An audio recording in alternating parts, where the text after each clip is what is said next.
এরা কি তুই বলে মনে কর ঘুমের ট্যাবলেট খাইয়া অসচেতন হয়ে ফুটে থাও, ঘুমাও, খাওয়া দাওয়া ঠিক নাই। তুই বলে খাওয়া যে ওই মাইয়া ছাড়া আমি বাঁচব না। হ্যাঁ, শুনতে পারছো কি? তুই আমি তো বললাম নাকি প্রেম করছো, ভালো কথা, প্রেম করছো, শেষ, মাইয়া বিয়ে হয়ে গেছে, শেষ, ঝামেলা শেষ। হ্যাঁ, এখন তুই বলে ঘুমাও, তুই বলে ঘুমের ওষুধ খাও, তুই বলে খাও মাইয়া ছাড়া আমি বাঁচবো না। হ্যাঁ, ও মাইয়া না এনে দিলে মরে আড়াই তুইবে। বললাম না কিছু। না তোর বাপ মা তোরে ফাইলে বসে ঘর হচ্ছে এই দিন দেখার লেগে। হ্যাঁ, না দুর্নৈতে কি মাইয়ের অভাব পড়ছে? আমার এটা বুঝেছি যে দুর্নৈতে মাইয়ের অভাব পড়ছে। হ্যাঁ, ওই মেয়ে ওই মেয়ে ছাড়া তুই বাঁচবি না।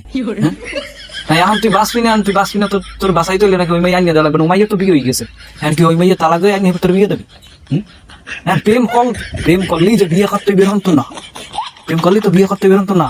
হ্যাঁ, না এই যে তোমরা যারা প্রেমিক আছো, তোমরা যারা প্রেম করো নিয়ে গবেষণা করো, তোমাদের যে ওস্তাদ গুরুজি যারা আছে, Laili Manju, Siri ভরাত, Romeo Juliet যারা আছে অন্যান্য, হেরা তোর প্রেম করে বিয়ে করা নাই, করছে? তোর বা প্রেম করে বিয়ে করলো? দুর্নীতি কি মাইয়ের অভাব করছে? হ্যাঁ, যে ওই মেয়ে বিয়ে করা লাগবে? ঘুমের ওষুধ খেয়ে পড়ি তো এইসব ফাগলামি এইসব সব বাদ দে। ভালো ঠিক আছে, কাম কাজে মন দে। হ্যাঁ, এইসব পাগলামি শেষ হয়ে যাবে। যদি তোমার ঘরে বাদ বন্ধ করে দেয় তাহলে তোমার পাগলামি সব বন্ধ হয়ে যাবে। ওই মেয়ে ছাড়াও বাস করা, ওই মেয়ে কাল না লেখাল কি মরিয়া লিখবে?